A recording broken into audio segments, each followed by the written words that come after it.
vamos conversar com o médico urologista, Dr. Rafael Murato, sobre a importância da campanha do Novembro Azul, que visa a prevenção e o diagnóstico precoce do câncer de próstata. Além desse assunto, também tratar sobre outros assuntos relacionados à urologia. Doutor, muito bom dia, seja bem-vindo ao nosso programa.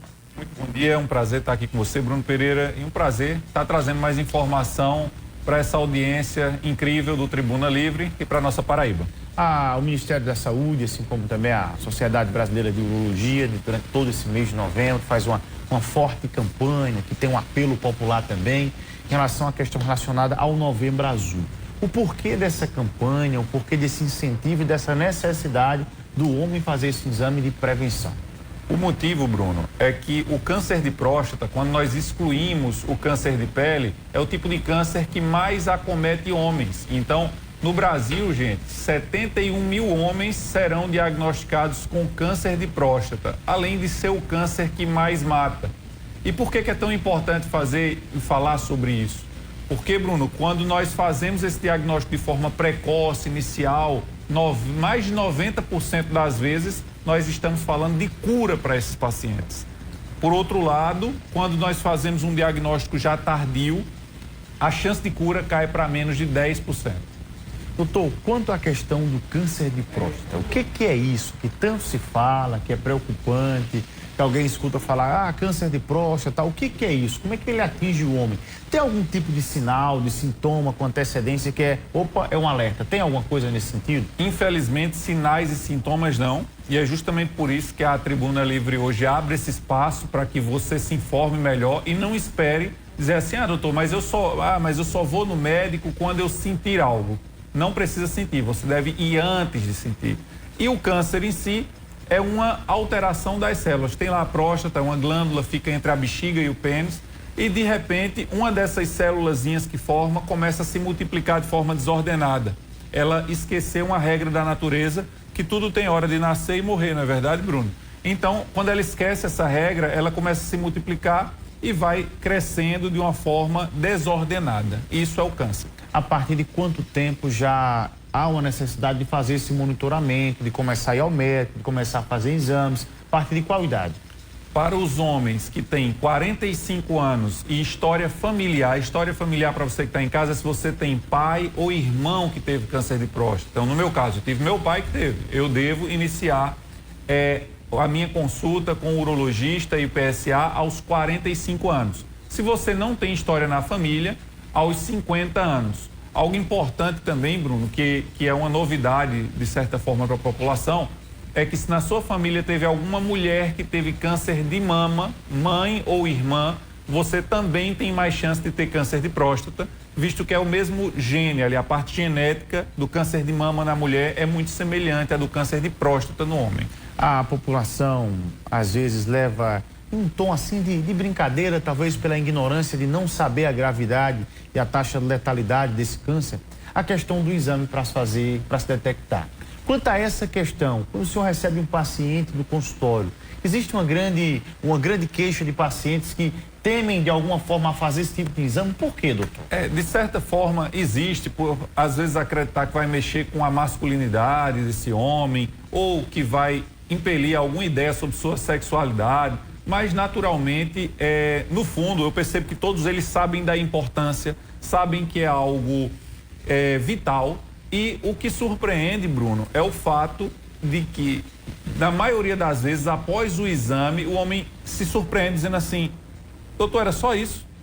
Era uma coisa tão simples e eu fugi disso tanto tempo. Então, na verdade, o exame é simples, é rápido, nem todo homem precisa fazer, isso é algo importante também. O seu médico urologista vai, a partir dos exames, da tua avaliação, poder identificar se você precisa ou não fazer. Quanto à questão do exame, é uma coisa rápida, dura quanto tempo para fazer esse exame? O exame demora 2 segundos, 3 segundos. 2 segundos, chega lá, só o médico e o paciente faz e daí o senhor já tem um diagnóstico. E a partir daí o médico vai perceber se, durante aquele exame, se ele percebe algum nódulo, algum caroço naquela próstata. E isso não quer dizer que seja o câncer de próstata em si, mas é um indicativo forte que é associado ao exame do PSA, que é o exame do sangue, pode fazer com que o médico solicite uma biópsia E essa biópsia, sim, é o que daria o diagnóstico do câncer de próstata. Além da questão do Novembro Azul, da próstata, a sua área, urologia, também trata de outras questões relacionadas, tanto ao homem como também à mulher. Queria que o senhor falasse agora de uma questão que muito se fala na sociedade, a cirurgia de vasectomia. Como é que funciona? Para quem ela é indicada? E é verdade que uma vez fazendo a cirurgia, você não pode mais reverter? Como é que funciona isso? A vasectomia, ela é direcionada para os homens que não desejam mais ter filhos. É uma cirurgia extremamente simples, ela é feita e o paciente vai para casa no mesmo dia. E a parte interessante disso é que após fazer a vasectomia, o homem só fica realmente estéril após 2 meses ou 25 ejaculações. Quanto a essa história de que não pode reverter, isso é um mito. A vasectomia é uma cirurgia que é reversível, a reversão dela é muito mais delicada, enquanto realizar uma cirurgia de vasectomia dura apenas 15 minutos, a reversão dura em torno de 3 horas.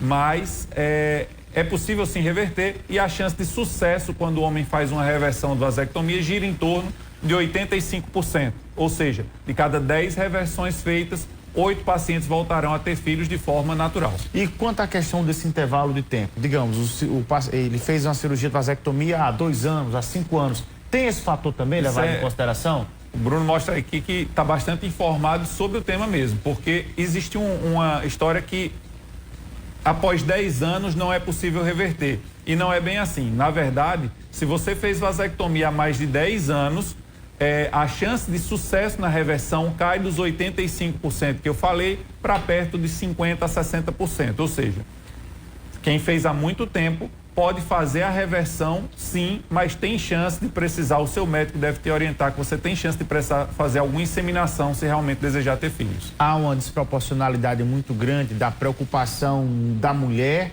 em relação à questão do homem e dos cuidados na saúde, né? O homem, a gente fala uma vez perdida aqui no Novembro Azul, acabou, a mulher sempre vive falando, fazendo ali revisão. Além dessa questão de se falar de câncer de próstata, o que é que o homem mais precisa estar atento com a sua saúde? O senhor, como médico, que atende em sua maioria homens, é um urologista, o que é que o senhor alerta mais para a população, para os homens que estão acompanhando o nosso programa, doutor?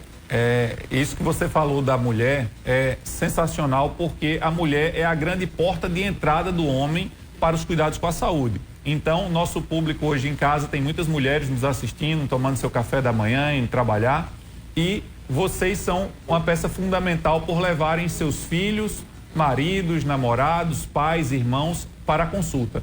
Sobre como o homem deve cuidar da saúde, isso varia um pouco para cada fase de idade. Se você tem uma criança pequena, identificar se ele consegue expor a pelezinha, a ponta do pênis, a glande, ou se os 2 testículos estão na bolsa. Se você tem um filho adolescente, trazer ele ao urologista para que a gente converse melhor e oriente ele quanto ao início da vida sexual. Se você é um adulto jovem, a gente pode pensar tanto na parte de DSTs também, quanto na fertilidade. Geralmente são os homens entre 20 e 30 anos já pensam ali em ter filhos, então avaliar isso. E no homem mais velho, sem dúvida, a saúde da próstata, tanto pensando no câncer de próstata, quanto também no crescimento benigno da próstata, que é aquela parte que cresce, o homem tem dificuldade de ir no banheiro, urina mais apertada, acorda muitas vezes para urinar. Doutor, quanto à questão da questão do hormônio do homem, da testosterona principalmente, as mulheres hoje em dia a gente percebe que há ali uma adesão de um número maior de mulheres que estão buscando a reposição hormonal nesse sentido. O homem também já pode buscar esse tipo de procedimento para melhorar essa questão?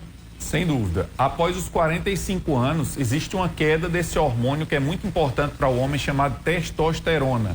Esse hormônio, quando cai, ele não tem relação apenas com a parte de desejo ou a parte sexual. Tem relação também com a disposição desse homem para suas atividades do dia a dia, por exemplo. Então, homens a partir de 45 anos, é importante que o seu médico acompanhe se suas taxas hormonais estão ok. Mas aqui a gente abre um alerta. No Brasil tem sido disseminado muito o uso de hormônios de forma recreativa. Como é esse recreativo? O seu amigo da academia que era bem magrinho assim como eu e de repente apareceu bombadão, pode ser que ele esteja usando hormônio. Esse uso de hormônios, ele tem uma complicação séria que envolve tanto a parte hormonal desse paciente, ele não consegue produzir depois os hormônios, como também efeito sobre a fertilidade. muitos homens inférteis hoje devido ao uso de hormônios para fins estéticos. Deixa eu fazer aqui mais duas perguntas para finalizar o senhor, já abraçando a muitos amigos que estão mandando mensagens aqui, inclusive falando, esse é meu médico, assim como o senhor teve no rádio, aqui na TV também, entre eles o Joseli da Multicarta, te mandando um grande abraço, dizendo, olha, o doutor Rafael Bruno é meu médico, inclusive falando aqui muito bem do senhor.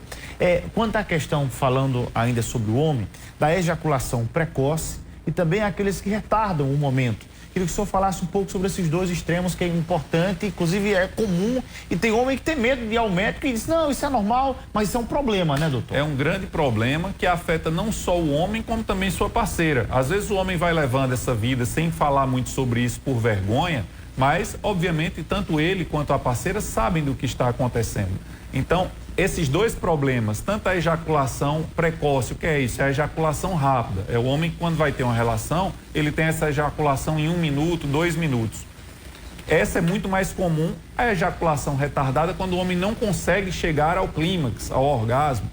Essas duas situações, em grande parte das vezes, elas têm relação com questões relacionadas à história desse paciente, questões psicológicas que também podem estar relacionadas ao passado, ao início da vida sexual, as pressões que qualquer homem sofre no dia a dia relacionadas a trabalho, família, relacionamentos atual ou anteriores, ansiedade, depressão, uso de medicações. Então, é muito importante que nessa situação você realmente procure ajuda para que a gente consiga quebrar esse ciclo vicioso que leva você a ter um desses dois problemas. Doutor Rafael Mourato, médico urologista, muito obrigado pela participação conosco aqui no quadro Consultório do Tribuna Livre. Bruno Pereira, é um prazer estar aqui, estar na Tribuna Livre e trazer essas informações para você. Me coloco sempre à disposição para ajudar você nessa sua missão grandiosa de levar informação para Paraíba. São 7 horas e 34 minutos agora. O CIE